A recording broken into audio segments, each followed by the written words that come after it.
questions. Are there going to be people seated here? There might be. Yes. There will be.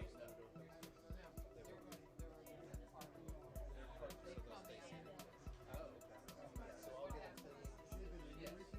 Yes, you will get a shot. I want to say when the door opens, I use the shot.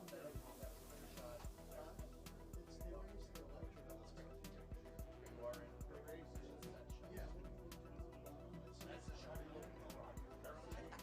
That shot.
Good afternoon. Missed you guys. Under President Trump's leadership, the United States economy is growing at record levels, putting the president in a strong position to fix long-standing trade concerns with China. On Thursday, the president will meet with the Chinese vice premier, who is here this week for continued talks. President Trump is committed to achieving greater market access for U.S. exports and better treatment for our farmers, ranchers, and businesses. Fair and reciprocal trade with China will boost long-term economic growth, not only in the United States, but globally.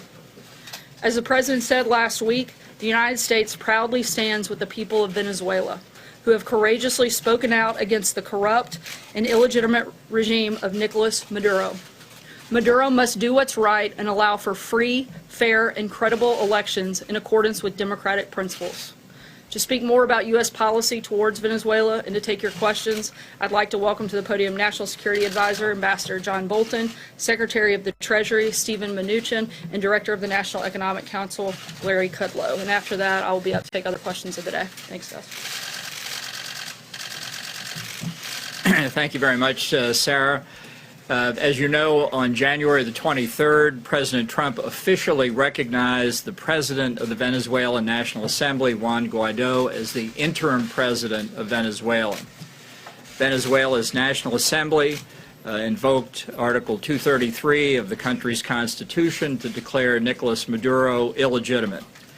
This action was a statement that the people of Venezuela have had enough of oppression, corruption, and economic hardship. Since then, 21 other governments in the region and across the world have joined the United States in recognizing Guaido as Venezuela's interim president.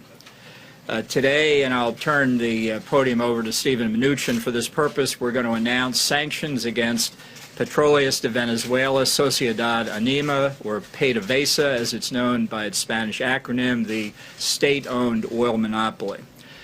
We have continued to expose the corruption of Maduro and his cronies, and today's action ensures they can no longer loot the assets of the Venezuelan people. We expect, and Secretary Mnuchin will go into this in more detail, that today's measure totals $7 billion in assets blocked today, plus over $11 billion in lost export proceeds over the next year. We also today call on the Venezuelan military and security forces to accept the peaceful, democratic, and constitutional transfer of power. And to a certain extent, this has already begun. We have seen Venezuelan official and military personnel heeding this call. The Venezuelan defense attaché here in Washington recognized President Guaido a few days ago, and just within the past hours, the first consul of Venezuela's consulate in Miami, Scarlett Salazar, has also declared for interim President Guaido. I call on all responsible nations to recognize interim President Guaido immediately. Maduro has made clear he will not recognize Guaido or call for new elections. Now is the time to stand for democracy and prosperity in Venezuela. I reiterate that the United States will hold Venezuelan security forces responsible for the safety of all U.S. diplomatic personnel, the National Assembly, and President Guaido. Any violence against these groups would signify a grave assault on the rule of law and will be met with a significant response. Now let me give the floor to Steven Mnuchin, who will describe the sanctions that we're imposing. Thank you. Today, Treasury took action against Venezuela's state-owned oil company, PDVSA, to help prevent the further diversion of Venezuela's assets by former President Maduro. The United States is holding accountable those responsible for Venezuela's tragic decline. We will continue to use all of our diplomatic and economic tools to support interim President Guaido, the National Assembly, and the Venezuelan people's efforts to restore their democracy. PDVSA has long been a vehicle for embezzlement, for corruption, for Venezuelan officials and businessmen. Today's designation of PDVSA will help prevent further diversion of Venezuela's assets by Maduro and will preserve these assets for the people of Venezuela where they belong. The path to sanctions relief for PDVSA is through the expeditious transfer of control to the interim president or a subsequent democratically elected government who is committed to taking concrete and meaningful actions to combat corruption. Today's actions against PDVSA follows my determination that persons operating in the Venezuelan oil sector may now be subject to sanctions. Today, OFAC also issued a number of general licenses that authorize certain transactions and activities with PDVSA for limited periods of time to minimize any immediate disruptions and support of ongoing humanitarian efforts. Citgo assets in the United States will be able to continue to operate, provided that any funds that would otherwise go to PDVSA instead will go into a blocked account in the United States. Refineries in the United States have already been taking steps to reduce their reliance on imports from Venezuela. Those imports have fallen substantially in recent months. We have also issued general licenses to ensure that certain European and Caribbean countries can make an orderly transition. We continue to call on all of our allies and partners to join the United States in recognizing interim President Guaido and blocking Maduro from being able to access PDVSA funds. Thank you with that, and I'd be happy to answer some questions. Ambassador Bolton, if I could, you mentioned the word significant response. How do you define significant response? Well, we're not going to define it because we want the Venezuelan security forces to know how strongly we think that President Guaido, the National Assembly, the opposition, and most importantly, American personnel are not harmed. This is an unequivocal statement on our part. Is there any circumstance under which American forces would get involved? Look, the President has made it very clear on this matter that all options are on the table. Thank you, Mr. Secretary. You explained that there are some actions being taken here to mitigate some of the impact on the U.S. oil market. Can you walk us through those and explain how U.S. oil imports from Venezuela will be affected here, what's going to happen with the money, and where you think that is going to have some impact on the oil market globally? Sure. Well, let me just comment that we will be releasing FAQs with the general licenses to explain a lot of these issues, but effective immediately, any purchases of Venezuelan oil by U.S. entities, money will have to go into blocked accounts. Now, I've been in touch with many of the refineries. There is a significant amount of oil that's at sea that's already been paid for. That oil will continue to come to the United States. If the people in Venezuela want to continue to sell us oil, as long as that money goes into blocked accounts, we'll continue to take it. Otherwise, we will not be buying it. And again, we have issued general licenses, so the refineries in the United States can continue to operate. So I expect in the short term very modest impacts on the U.S. refineries. We've been working with them closely on these issues. Did you walk the U.S. oil industry through what's going to happen here in advance, or are they hearing about this for the first time right now? They're hearing about this now, but I generally say we made a press release recently. I think we've indicated certain things, so we had not disclosed to anybody these sanctions in advance, but I think a lot of people have been preparing for this over the last month. With the blocked accounts, what would be the mechanism and what would be the timeline if there is this peaceful transfer of government? How would the money go from the blocked accounts back? And would be Juan Guaido would be the operating person to take it back and receive it back if he's put into power? What's the mechanism? So let me just comment that in general, okay, as we've said in the past, the purpose of sanctions is to change behavior. So when there is a recognition that PDVSA is the property of the rightful rulers, the rightful leaders, president, then indeed that money will be available to Guaido. We will be working with them on the money in the blocked account and whether that can be used for them. Could you explain to the country what the strategic interests of the United States are in Venezuela now and its immediate future? What's at stake for us, and why this significant response held in abeyance if this transfer of government isn't achieved? Well, we think stability and democracy in Venezuela are in the direct national interest of the United States. Right now, under the Chavez-Maduro government. Civil society in Venezuela is disintegrating. The economy is in a state of collapse. Something in the range of 3 to 4 million refugees have already fled the country for neighboring countries in the United States. And the authoritarian regime of Chavez and Maduro has allowed penetration by adversaries of the United States, not least of which is Cuba. Some call the country now Cubazuela, reflecting the grip that Cuba's military and security forces have on the Maduro regime. We think that's a strategic, significant threat to the United States, and there are others as well, including Iran's interest in Venezuelans' uranium deposits. Yeah, and let me just comment. This is a country that is very rich in oil resources. There's no reason why these resources shouldn't be used for the economic benefit of the people there. There's no reason for the poverty and the starvation and the humanitarian crisis.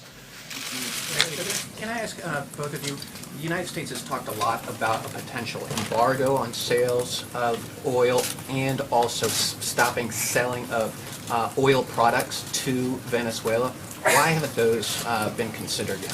So there will be, as part of this, limitations on selling oil products as part of the sanctions. As regards to an embargo, we're not going to make any comment on that today. We don't comment on future actions. Have the administration talked to Thank you, Mr. Secretary. Mr. Maduro seemed to anticipate the actions that you've announced today in the briefing room. He warned that Citgo is the property of the Venezuelan state, and he further said that we are the only ones who can decide its fate. What is your response to Mr. Maduro?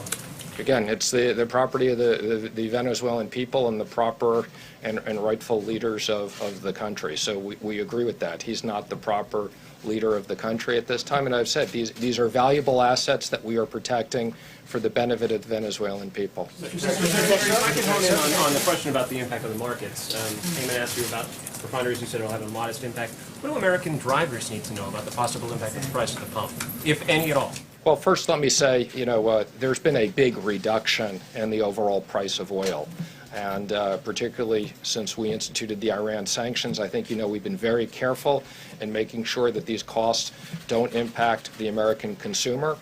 Gas prices are almost as low as they've been in a very long period of time. These refineries impact a specific part of the country, and I think, as you've said, we're very comfortable that they have enough supply that we don't expect any big impact in the short term. That fact emboldens your position, or do you feel the United States is able to take these measures as a result of the low gas prices or low oil prices on the whole, and does that increase the United States' leverage in this debate? I would just say we are very determined, whether it's in the case of Iran or it's the case in here, to use sanctions, to use them in the right way. And we're very comfortable that we've coordinated with the Department of Energy and other people on this mechanism. Thank you, Mr. Secretary. There have been reports that there are an estimated 25,000 Cuban troops in Venezuela, troops or secret police, which is a clear violation of the OAS Charter, Chapter 4, Article 21, about troops of another country in a sovereign nation. Will the United States raise a complaint, if nothing else, with the Havana regime about troops in Venezuela? As you know, Secretary of State Pompeo addressed the OAS General Assembly a few days ago. We expect other meetings of the OAS on this and related subjects in the coming days because, as both Secretary Mnuchin and I have said, we know what the legitimate government of Venezuela is. And it's our mission now to make a full reality in Venezuela what the people of Venezuela themselves want. Do you have confirmation of that number? That's a correct. We have you in the room here, if you don't mind me turning your attention to the talks that'll take place at the end of this week. A statement was put out just before you came out here, the talks with China. In your opinion, where does all of that stand right now? Are you comfortable with progress that's been made in the last couple of weeks? Larry Kudlow has said that the talks over the next couple of days will be determinative. Is that your assessment as well? I think we've had very productive conversations going back between the meeting between the two presidents, which was a very important time. I think we sent a team over to Beijing. There were very significant discussions for that period of time. We've had conversations since then. Ambassador Lighthizer and I are looking forward to the 2 days of talks President Trump is going to meet with Vice Premier Leo He at the end of those. Now, let me just remind people, we do have another 30 days after this, so my expectation is that we'll make significant progress at these meetings, but I would just emphasize these are complicated issues. We have a timeline of how we've mapped out the 90 days. How much progress has been made in the last month, if you can sort of characterize it? Again, I would just comment that I think there's been significant movement, and we're working through what are still very complicated issues. Mr. Secretary, I want to go back to gas prices. Can you qualify and quantify? I understand that you're saying the gas prices are low now, but in the midst of this, with all of this that's happening in Venezuela, how long do you believe that the gas prices will move up to a modest impact on the oil industry? And can you quantify by how much?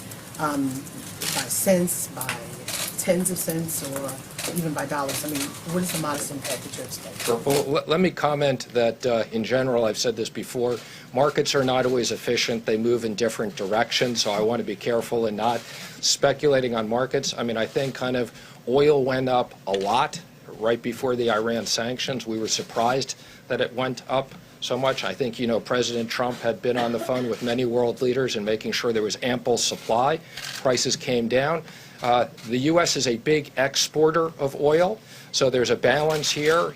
But I think where oil prices are now reflect the supply and demand in the market. And as I've said, we're dealing with Venezuelan oil that is a rather modest part of our overall supply. Again, we're a net exporter of energy. We are particularly concerned that there were a handful of refineries that had a dependence on Venezuelan oil. I think they read the tea leaves. They reduced that dependence significantly along the way. Most of them have in the neighborhood of 10% or less of their dependence on Venezuelan oil. So I don't expect that people will see an impact on the gas pumps. Are you talking about sweet or sour crude from Venezuela? Sweet or sour crude? Again, I'm not going to get into all the specifics of the different oil markets, but let me just say that most of these refineries, this is about 10% or less. There's plenty of supply at sea that's already been paid for, so there's inventories. There's been excess oil. I'm sure many of our friends in the Middle East will be happy to make up the supply as we push down Venezuela's supply.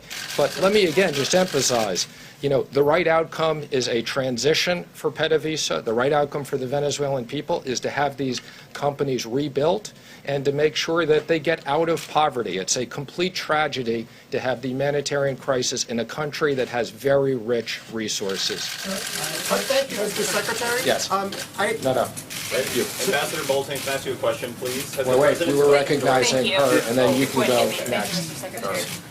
On China, if you would just address what you believe is we've heard this word enforcement quite a bit. Is that being a priority for the administration? It during is. these talks? Enforcement will definitely be one of the topics that Ambassador Lighthizer and I have on the agenda. And I think this is pretty obvious, but we want to make sure that we expect when we get a deal that deal will be enforced. And I would say in the conversations we had previously with them, there's been an acknowledgement with China that they understand that. Now, the details of how we do that are very complicated. That needs to be negotiated. But IP protection, no more forced joint ventures, and the enforcement are three of the most important issues on the agenda. Ambassador Bolton, has the President spoken directly with President Guaido? And if so, I beg your pardon, can you start that over again, please? Sure. Has the President spoken directly with President Guaido? If so, can you summarize that conversation? And how safe does the President believe our diplomats are currently? The Vice President has had several conversations with interim President Guaido, including most recently the night before we granted recognition. He'll be meeting with interim President Guaido's ambassador here in the near future. In terms of American official personnel, it has been an absolute top priority for President Trump, the Vice President, Secretary Pompeo, and myself. We have drawn down significantly personnel at the embassy. All dependent personnel are gone. We believe we are now prepared as we can be. We're reevaluating the safety conditions at all time, and it's why we have said we've presented credentials to interim President Guaido. We recognize him as the legitimate president. He has asked for us to stay. We have made very clear to what's left of the Maduro regime that we hold them responsible, and we take their commitment to do that very seriously. In the back, yes. Ambassador Bolton, if I may ask you, what is your assessment of the relationship between Nicolas Maduro and his military? Do you believe support is fracturing? And do you believe that the Russians are playing any kind of role in trying to support the military? Well, our assessment based on numerous contacts on the ground is that the rank and file of the Venezuelan military is acutely aware of the desperate economic conditions in the country. And we think they look for ways to support the National Assembly government. We think the junior officer ranks and the mid-level officer ranks are the same. And we are also aware of significant contacts between general officers of the Venezuelan military and supporters of the National Assembly. So you may have seen a statement last week by the defense minister, Vladimir Padrino, flanked by a number of generals in uniform. What they didn't know was how many of them were already talking to the National Assembly. We'll take one more here. Twofold. Do we have a timeline where we're going to reassess as to whether or not these sanctions are working and what the next step would be? Is there a timeline in place for that? And secondly, can you speak to the administration's critics who say that since the government shut down, the administration is in disarray? Well, let me first say, on sanctions, we always evaluate sanctions continuously, both existing sanctions as well as future sanctions. So we will carefully be looking at the effectiveness of these and whether we need additional sanctions. Now, I would just tell you, speaking for Treasury, I want to thank all the large number of government workers who came in. I will tell you, as it relates to specifically the sanctions area, people have been working around the clock, and we couldn't have gotten this done without the enormous support of all the people who came in. So, quite the contrary, we weren't in disarray. Again, I want to thank all the important people who helped out on this. Mr. Secretary? Very briefly, I'm going to have Larry Kudlow come up, give a quick economic update, take a couple questions on that, and then I'll be back up for the rest of the questions for today. Good, thanks. I'll just say, as I have for a while, that I still think the economy is very strong. I know there's some disagreements, but I think as the numbers shake out, the Commerce Department is reopening. We're going to get a GDP report probably next week. We'll get a jobs report this Friday, so that'll work out. Based on things we've talked about here, unemployment claims low, industrial production strong, business investment strong, holiday sales very strong. I still think we're on a 3% trend line growth rate, and I'm proud of that. I think that the program of lower tax rates and regulatory rollback and opening up energy and so forth is working and is continuing to work. And I think, frankly, the optimists, the guys that took the over, are going to be right. Yes, Major. Do you consider valid the estimates that the shutdown cost the U.S. economy between $8 billion and $11 billion? You know, I looked at them. I think you're referring to CBO numbers that came out today. We frequently disagree with CBO. With all respect, they're doing the best job they can. I get that. No, I don't. I won't acknowledge any of that right now. And, you know, in a $20 trillion economy, it's awfully hard to make even the best guesstimates of those kinds of small fractions of numbers. That's what you're looking at here. Let's see how it rolls out. We'll get a GDP report in about a week for Q4. It'll take longer for the first quarter. As I've said many times, I think you have just a whole bunch of very temporary factors. And now that the government is reopened, the switch goes right back on. There's certainly no permanent damage to the economy. So I just, again, with the greatest respect to my friends at CBO who often disagree with us and do not acknowledge the importance of our program tax cuts, just to put an editorial in, no, I don't really agree. Sorry. Can I follow up and just say, from your economic perspective, how disruptive was this? Not at all? Look, the hardships for individuals was always the key problem here, in my judgment. And as Steve Mnuchin said and others, you know, I'm glad we're back to work. I'm glad all the federal employees, I'm glad all the people furloughed, TSA, you can go right down the line. I think those individual hardships were the biggest issue, and I think everybody's glad we can reopen and put folks back to work. Regarding the macroeconomy measure, I don't think it was a factor. I just don't. So Larry, if the negotiations did not bear fruit and the government shuts down again, you have a lengthy shutdown, reopening, and then another shutdown, could that compound any economic effect or hardship effect on these federal employees? Yeah, I just don't want to speculate on what ifs. We've got a process laid out here. Let's see if it bears fruit. I just don't want to speculate on any of the what ifs. Again, the state of the economy, to me, my colleagues, Kevin Haskins and so forth, looks very strong. And I don't think that was disrupted. I don't. I know things have been written in their individual hardship cases. Again, I'll repeat that.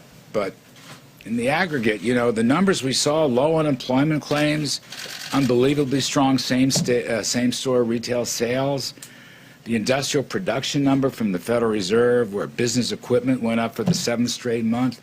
Just a scattered look at all those kinds of data points suggests to us that we're still in a very strong mode right now, and I use the 3% as our longer-term view, but I also think it's going to pan out in the short run. So we will see. Yes. The Chinese talks this week, is it possible we'll see the framework for a deal emerge?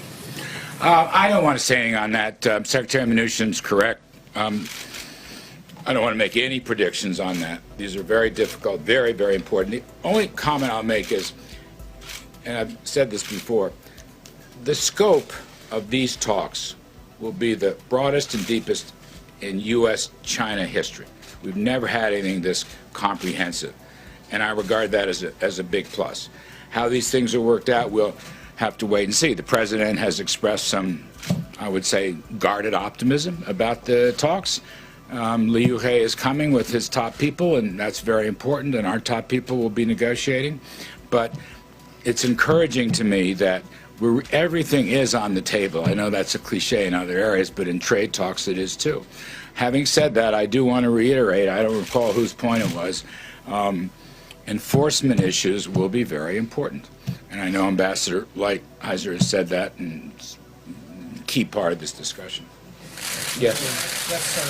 Do you favor government contractors who are furloughed also getting back pay? I'm not sure how. Some of them do. I think the defense-related ones will, but I'm not sure. I'm not an expert on that. I'd have to go and check that. I'd have to take a look at the scope of it. I honestly don't know. Yes. Larry, I want to get back to the CBO because they also looked at projections over the next decade, in which they said the deficit for fiscal year 19 is going to be roughly $900 billion, starting in 2022, $1 trillion year after year after year after that. 2029, 93% debt to GDP, and they say it is simply unsustainable, the path that we're on. Does the White House agree with that? And if it is unsustainable, is the White House planning to do anything to change it? We have a fundamental disagreement with that agency regarding the growth outlook. Economic growth is the single biggest factor in compiling any of these numbers. So they have had a very low growth estimate in response to Trump policies on taxes and deregulation, and we've had a much higher one. About a 1 percentage point differential, more or less. We're at 3, they're at 2, more or less. So the differential over 10 years is very significant. It could be as much as $3.5 trillion in deficit reduction if we are right. All I'm saying is that in the first 2 years of the Trump administration, our view has essentially been correct, and their pessimistic view has essentially not been correct. Now, again, I'm not here to rail on against CBO. They have a point of view. We have a different point of view. They're professionals, and I respect that. But that's the single biggest difference. Now, I would say one other matter. We anticipate a very strong, tough budget coming out to hold down spending. The President has talked about this. At least 5% reduction in the non-defense accounts across the board, and I think that's going to help. And then finally, my own view has always been economic growth is absolutely essential to reducing the deficit share of GDP, which is the burden on the economy. And if you look at our numbers, which are moving somewhat but not enormously, we anticipate a much lower deficit share of GDP. And that's probably another reason we disagree. Thank you, Larry. Today, both Caterpillar and NVIDIA said that a slowdown in demand in China is negatively impacting their businesses. Is the administration at all worried that it's putting too much pressure on the Chinese economy and that it could boomerang and negatively impact the U.S. economy? That is, a slowdown there could spread to a slowdown here? Well, look, we're the kind of trade openings that we're talking about and other structural factors are all pro-growth. Every one of them. If the trade negotiations, turn out positively, insofar as lower barriers, let's say, and much better treatment of private property rights, and as Steve Mnuchin said before, very important, ending the forced transfer of technology, things like that. Look, we will export. I believe this strongly. United States, give our people the chance to sell to China. We will export a ton. Our export sales will roar, and it'll be much greater if they open their markets. And that's going to help China's economy, and it's going to help our economy. I've always believed that. And the question here is fairness and reciprocity, as the president has emphasized. I completely agree. But it's also a matter of economic growth. Lower barriers.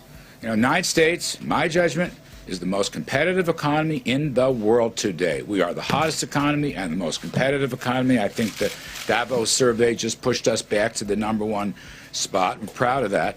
So the China talks, what's at stake here, I think, is the possibility of spreading prosperity, frankly, in both countries, all right, along with the need to make legal reforms and reciprocal reforms. We got time for one more? Yes. You talked a moment ago about hardships people felt Yes. during the shutdown. Yes. So if at the end of 3 weeks, by February 14th or February 15th, if there is no deal, will you counsel the president not to shut the government down again? I just don't want to make any comments on that. We will see what happens. As I said before, there is a process. See if it works.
about fixing that, they have a president that's more than happy to sit down with them and do exactly that. John?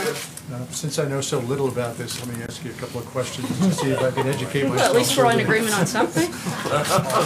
Senator Joe Manchin. Everybody's Senator Joe Manchin said yesterday that if the president were to move further on DACA and offer at least a path to status, if not a path to citizenship, he'd likely get more Democrats to come to his idea about the need for a border barrier. The president has been resistant to going any further than offering 3 years of more protections. What's the reason why the president doesn't believe that DACA recipients should have a path to status? Again, I'm not going to negotiate up here. That's the reason that they're going into conference. Why he doesn't believe that they deserve or should have a path to status? Again, I'm not going to get into negotiating immigration reform up here. That's why we have the conference. That's why the president has asked that that take place over these 3 weeks, whether or not that happens during this time or after. The focus of this right now is border security. We'd like to see that happen. And the president would love to deal with the overall problem of illegal immigration, fixing a number of the loopholes that would prevent some of those things from happening, so that we can move forward with a system that actually works and functions. Sarah. And congratulations, welcome back. Thank you. You look more well rested than you should, but go ahead. What is the White House going to have a representative in these meetings, the conference committee on the health? I'm not aware of a specific White House attendee that would participate. Certainly will be engaged with members across the board, both those that are part of the conference as well as the back and forth that will take place before and after. What's your data point here that... But we'll keep you posted when White House is in attendance. Okay. And what's your data point here on the idea that Democrats are ready to, as you say, get serious about immigration reform? What is the signal that the president specifically got from Democrats? We've had a number of Democrats that have both publicly stated support for border security, including a wall, including barriers. We've also had a lot of private conversations in which Democrats have signaled their willingness, if the government is open to sit down and negotiate. The president is taking them at their word and hopes that they'll negotiate in good faith, and we hope that we'll see that happen. Jordan? Thanks, Sarah. Stephen Miller is quoted in a Cliff Sims book as saying, "I would be happy if not a single refugee foot ever again touched American soil." Is the policy of this administration to eventually get refugee resettlement down to zero? I'm not aware of any statement like that Stephen Miller has ever made, and certainly not the policy of the administration. Sarah, is the president going to have his physical exam soon? The president will, as always, undergo a yearly physical exam. We'll keep you posted on the date and time when that happens. April? Sarah, 2 questions. One, I want to go back to what Darlene asked, Larry Kudlow, and I'm going to ask in a different way. Can this economy sustain another... Do you mind speaking up? I'm sorry. I'm going back to what Darlene asked with Mr. Kudlow. Can this economy sustain with another government shutdown? Again, as I told Jonathan, we don't want another government shutdown. We want a deal that actually addresses border security. It seems like it should be so simple. We're all in agreement that we need it. We're all in agreement that there's a problem, so let's fix it. So we don't have to go through that process again. But can the economy, Larry Kudlow was very hopeful and optimistic, even though the numbers show otherwise. Actually, the numbers don't show otherwise. The numbers show that we have an incredibly strong economy. The numbers show that jobs continue to grow, wages continue to rise, unemployment continues to drop. The numbers are actually very much in the favor of the things that Larry laid out.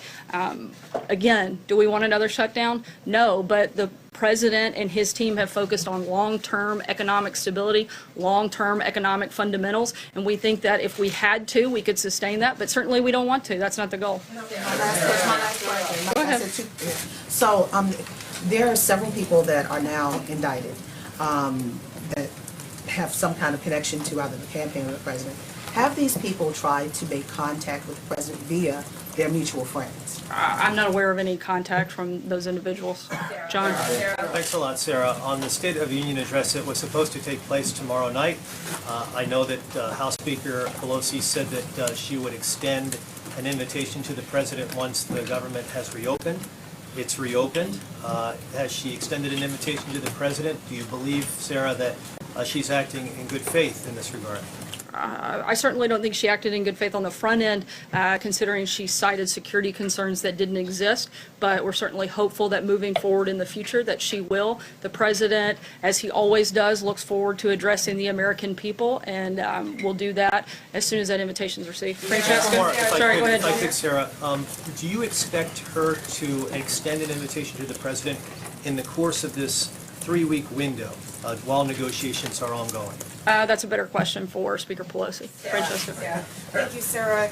You're not exactly ruling out another shutdown, and many federal workers who came back today are concerned that there could be another shutdown. What's your advice or message to them in this 3 weeks? Should they be saving their money? Should they be concerned that they might not get another paycheck so soon? My advice would be to call your Democrat members of Congress and ask them to fix the problem so that we don't have to continue having this process, and so that we actually secure the border and protect American citizens. Steve? On the same subject, Sarah, the president tweeted over the weekend and said that he made no concessions whatsoever, but influential conservatives are saying that he has made concessions in this, because he originally said that he would not sign any legislation that did not include money for the border wall, and then he went ahead and did that. And granted, it only keeps the government open for the next 3 weeks. He said he wouldn't do that either. And so how can the president say that he made absolutely no concessions to Democrats on this legislation? Because the negotiations are still ongoing, and I would argue that conservatives that actually have influence have supported the president throughout this process. They believe in border security. They believe in protecting Americans, just like the president, and they stand with him. Again, this is a simple fix. It's easy for Democrats to sit down and come to an agreement and work with us to get border security. John? Thank you, Sarah. The president has spoken increasingly of declaring a state of emergency after February 15th and using funds already there for the building of the wall under the aegis of national security and homeland security.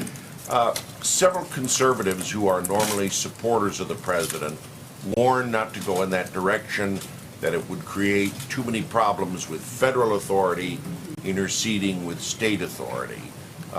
President Bush in 2005 wouldn't declare a state of emergency over Katrina because he did not want to get into that argument with governors. Has the president considered this and the criticisms and warnings of fellow Republicans, notably Senator Blunt of Missouri? Certainly the president listens to members of Congress as well as constituents across the country, but the president's number one duty and the number one responsibility he sees as commander-in-chief is protecting the American people. He sees the crisis at the border to be a real one. I don't think anybody in the country can argue the fact that there is a real problem at our border. It needs to be fixed, and the president's going to do what it takes to address it. Callie? Thanks. I have a question for you on the shutdown, but first I want to ask, has the president ruled out a pardon for Roger Stone? I'm not aware of that. Haven't had any conversations regarding that matter. Will you discuss it with him and let us know? I'm not going to get into that at this point, but if need be, we'll let you know. You talked about the possibility that the president may use his executive authority. He has put that option on the table many times, most recently Friday in the Rose Garden. If the president truly believes that what's happening is an emergency, why would he wait 3 weeks to declare it?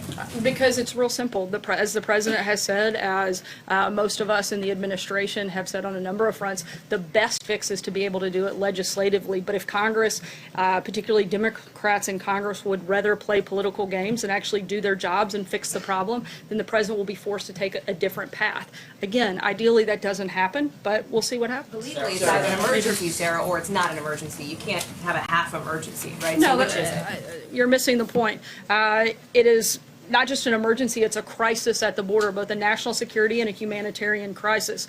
But there's a process in which the president wants to exhaust all options, primarily doing what we feel is the best one, which is a legislative fix. But if Congress doesn't do their job, then the president will be forced to make up for all of their shortcomings. Major. Two questions, Sarah. You talked about what you're not going to negotiate.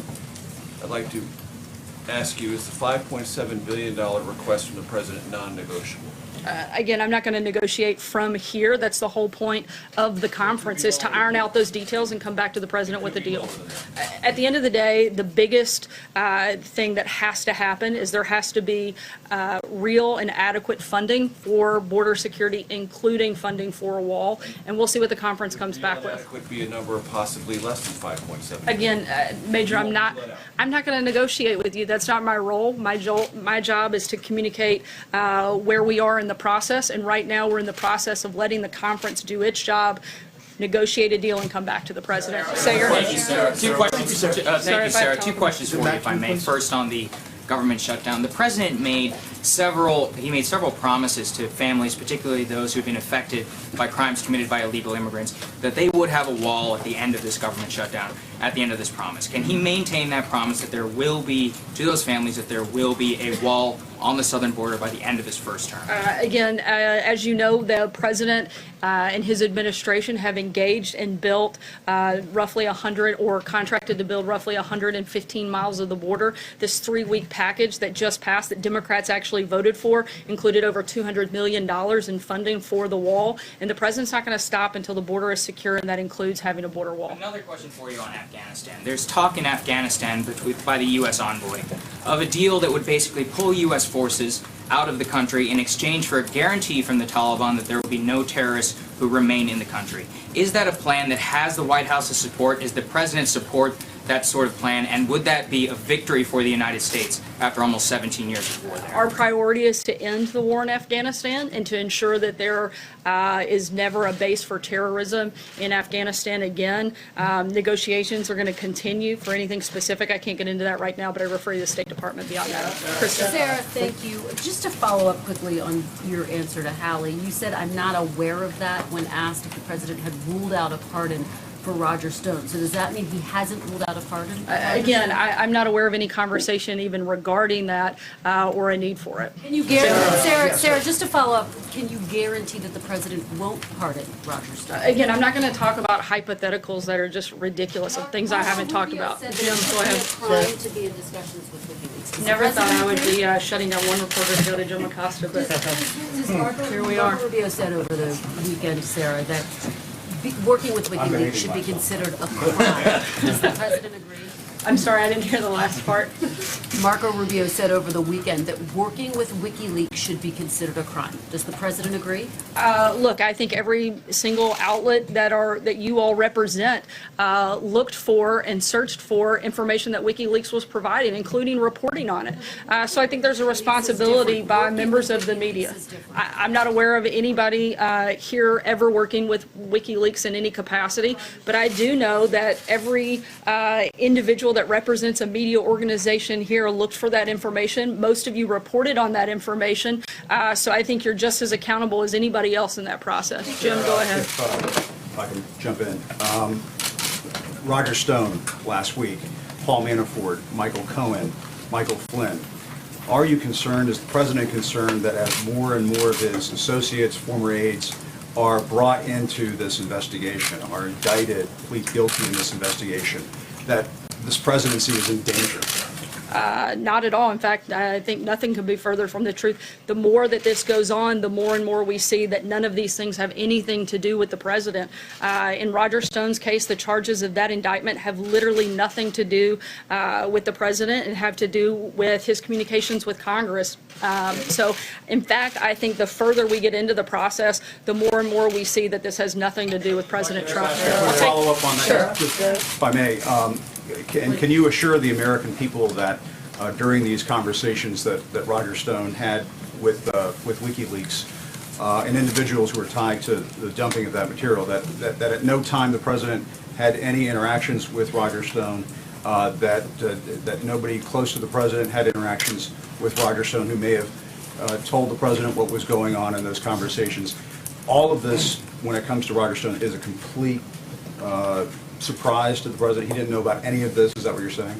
What I can tell you is that the president did nothing wrong throughout this process, and the charges of the indictment against Mr. Stone have absolutely nothing to do with the president. Take one last question, Steve. Yes, Sarah. We're expecting in a few moments that the U.S. government will announce some criminal actions against Huawei, the Chinese telecom company, and we're just about to have this Chinese trade delegation here.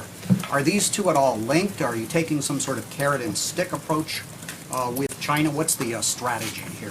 No, those two things are not linked. They're a totally separate process. The negotiations on the trade front will continue to be ongoing, and I believe on that other question and thing that you mentioned may be coming, I believe they're waiting on me to finish so that they can do that. So with that, I will say good afternoon. We'll see you next time. Thanks, guys. Good to see you.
Nothing to lose.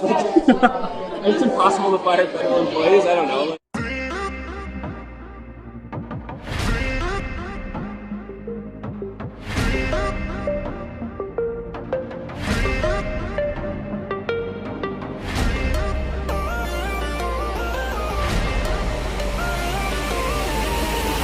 feel like I'm gonna get James to leave here.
paradigm of absolute control. And that's why we're just out here doing simple things, pointing out that we're meant to be in nature and be natural. And this is where we find the source that God made to transcend the New World Order. And that's why they want to try to keep us out of it. I'm angry. I've had enough of these people. They're a bunch of Christian murderers scum. They're on giant death factories keeping babies alive and selling their body parts. What more do you need to know about these people? I go out and face these scum. They literally crawl out from under rocks. They have green looking skin and they run around screaming, we love Satan, we wanna eat babies. I have them on video. Hillary's in the creepy, weird, sick stuff, man. She sleeps in the same room with that creepy, weird woman whose mother wears a hood over her head. What the hell? That woman number one is ugly. Imagine how bad she smells, man. I'm told her and Obama just stink. Obama and Hillary both smell like sulfur.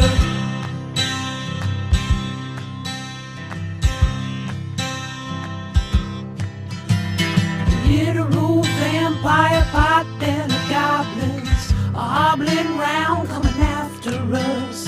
My spirit gets close to that evil and I feel it go.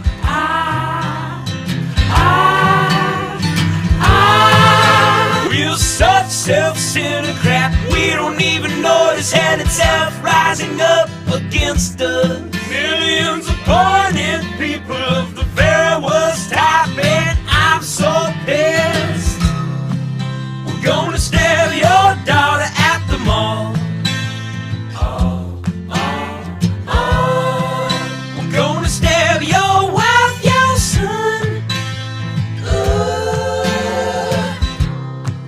We're gonna stab you with a butcher knife, and then the police chief is gonna say, we love our Somalis, we love our Muslims. Oh, they're so good, oh, they're so sweet. I was watching Fox News as I worked out this morning.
We are going into Iraq to liberate and not to conquer. We will not fly our flags in their country. Now, there are some who are alive shortly. Those of them who do not wish to go on that journey, we will not send them. As for the others, I expect you to rock their world. Wipe them out, if that's what they choose. If you are ferocious in battle, remember to be magnanimous in victory. Iraq is steeped in history. It is the site of the Garden of Eden, the Great Flood. It is was the birthplace of Abraham. You tread lightly there. You'll have to go a long way to find a more decent, generous and upright people than the Iraqis. You'll be embarrassed at the hospitality they offer you even though they have nothing. Do not treat them as refugees in their own country. Now, if there are casualties of war, remember that when they got up this morning and got dressed, they did not plan to die this day. So allow them dignity in death. Bury them with due reverence and properly mark their graves. It remains my foremost intention to bring every single one of you out alive. But there may be those among us who will not see the end of this campaign. And we will put them in their sleeping bags and we will send them back, and there will be no time for sorrow. We will grieve for them later. The enemy should be in no doubt that we are his nemesis and we are bringing about his rightful destruction. And remember, it is a big step to take another human life. It's not to be done lightly.